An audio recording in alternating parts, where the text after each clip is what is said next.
today to come and share our grievance. I want to really applaud for the public strength of Trayvon Martin's family for handling this injustice with dignity and with class, and just appreciate their strength. Before I go into my remarks, I want to ask all clergy who are in the room to please stand, because there's a great army of ministers of the gospel who stand behind me today.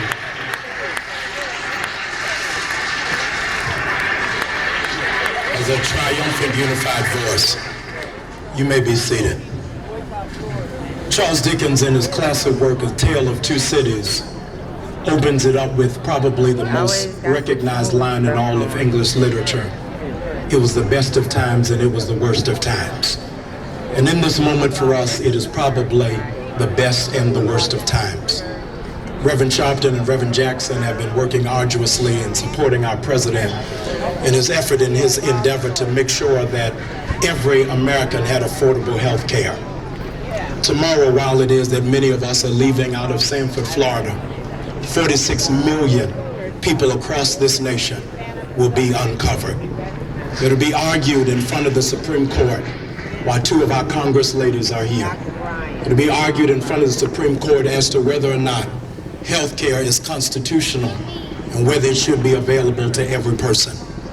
We've assembled from across this nation, from Washington, D.C., Chicago, Detroit, Baltimore, Atlanta, Los Angeles, because we realize that there is a health care crisis, not the one in which President Obama is fighting for.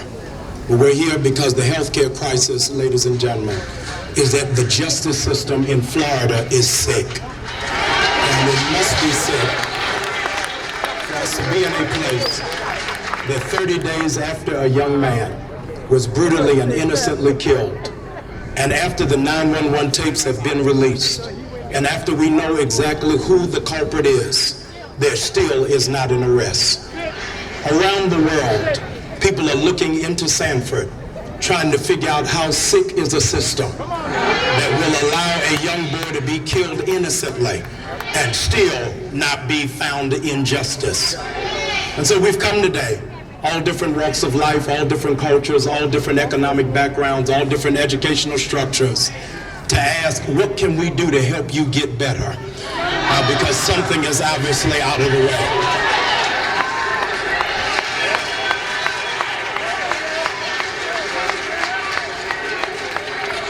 And it is obvious from an outside perspective that the Justice Department of Florida really doesn't realize how sick they are. And as a consequence, we've come here on planes and on trains and in church buses, on airplanes, to try to lend some health instruction as to what it is that you may be dealing with to help you. It is obvious over the last 30 days that the Justice Department and the Sheriff's Department of Sanford has come down with an acute case of Zydeco because your balance is off. The balance is off in the justice system. When today, while it is that we're speaking, that there are 635,000 black men behind bars, when we are only 12% of the U.S. population, but 56% of the prison population, there is in fact an imbalance. That there's an imbalance because the reality is that all of us realize that if Mr. Zimmerman happened to have a darkened hue of melanin, we would not be waiting for any further investigation. That he would be behind bars even right now. Just on yesterday, many sympathizers who were adversarial to our campaign began to in fact send heartfelt condolences and well wishes to former Vice President Dick Cheney. Because just on yesterday, he went through a heart transplant. And they asked the critical question at 71 years of age, is he qualified and strong enough? And the doctor said, yes, even though he's in a weakened state, he's had many heart attacks and many heart failures, he can still handle a new heart. And African Americans and college students and young people have converged into Sanford, Florida, because we still believe in the judicial system, even after our heart has been broken, even after we've been let down, even after we see that there's grave injustice. You gotta, in fact, give us extra credit of merit that we still believe in the justice system when Mr. Zimmerman is running free and Michael Vick went to jail over some dogs.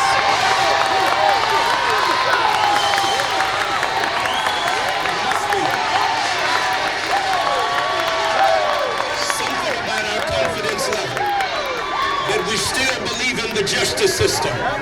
When Mr. Zimmerman is running free, that some random unnamed woman will throw flour on Kim Kardashian and go straight to jail. We must still believe in the justice system, that we were able to stand in this place and still put our right hand over our chests and declare out loud that we pledge allegiance to a flag that has forgotten that it was on the backs of African American brothers and sisters who built the state of Florida and put it in a valuable place. The sickness that has invaded Florida and has invaded Sanford obviously is, in fact, an acute case that is not just, Mr. Mayor, physical ailments, but one of the most overlooked issues in healthcare that have not been addressed is mental health. Of people who are psychotically off, who are mentally imbalanced and emotionally unsure. It is obviously, after looking at the record of George Zimmerman, he needs some emotional help. And as a consequence, we want to recommend to you, please send him to jail to get that kind of help, so that when he gets out of it, he'll be able to think with a different kind of mind. With the time that we have left, I want to say to you that Mr. Trayvon Martin found himself splattered just blocks away from his father's house. But that's not the first time we saw Martin killed. It was just a few years ago on the balcony of the Lorraine Motel.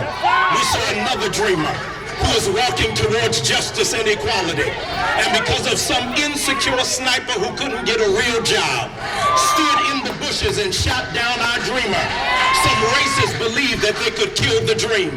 But I stand on behalf of these 2 million people to tell you the dreamers are still coming. Kill Trayvon, but there's a nation that's going to keep getting up, believing the best is yet to come.